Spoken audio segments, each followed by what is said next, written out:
U reportaži prije mjesec dana objavljenoj ovdje u Splitskom moru o ekspediciji na najveću olupinu Jadrana, austro-ugarski bojni brod Sent Ištvan, doznali smo tko je brod izgradio, kada je potopljen i njegovu lokaciju daleko na otvorenom moru. Zaronili smo i razgledali diva u dubinama. U ovoj priči zaronit ćemo duboko u utrobu broda i vidjeti što skrivaju mjesta na kojima nitko nije ronio 100 godina.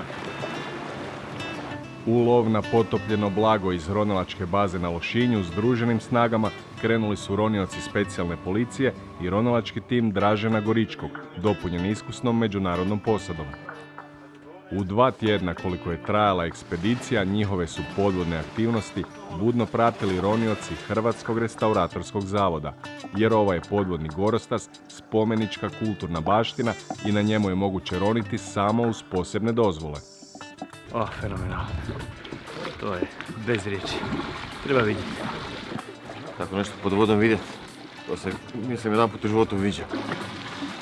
Zbog udisanja posebnih smjesa plinova na velikim dubinama, neki su zvučali smiješno. Zato što ima helija malo. Je posebno roniti na takvom brodu jer ipak nismo u prilici svaki dan zaroniti na takvom brodu. Šalu na stranu, mnogo ozbiljniji i opasniji zadatak čekao je timove koji su ušli duboko u utrobu broda, došli na mjesta na kojima još niko nikada nije ronio. Prvotno takav ulaz u brod nije bio ni predviđen.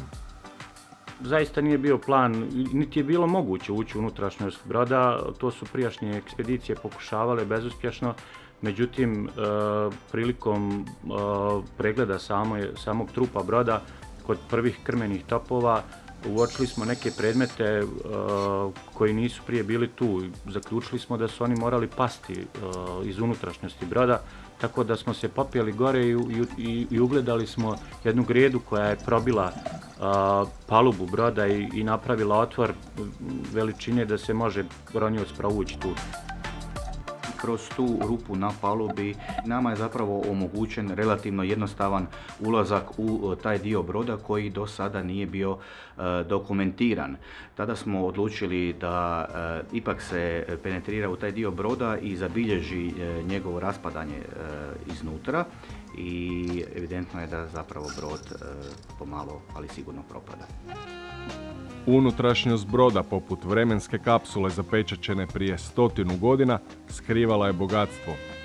U časničkim prostorijama smo našli jednu lampu, pozlačenu lampu, telefon, boce, vrlo jedan lijepi lavor i noćnu posudu.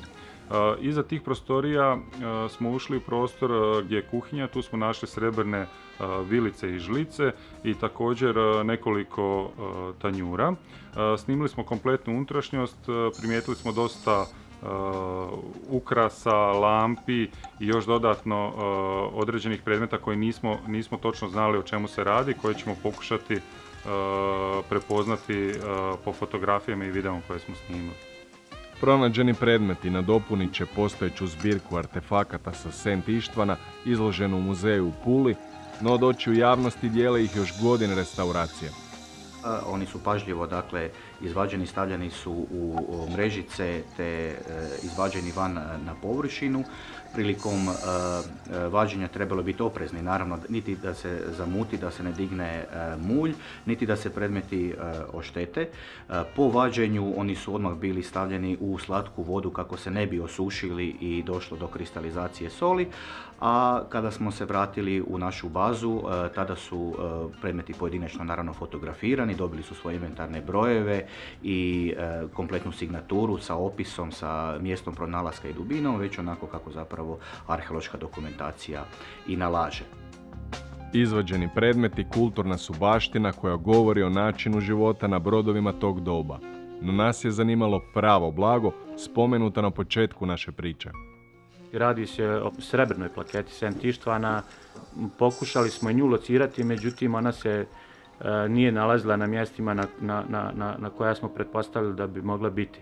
Sad, da li je to mit da je ta plaketa na brodu ili je to zaista istina, ostaje na nekim sljedećim istraživanjima da se utvrdi.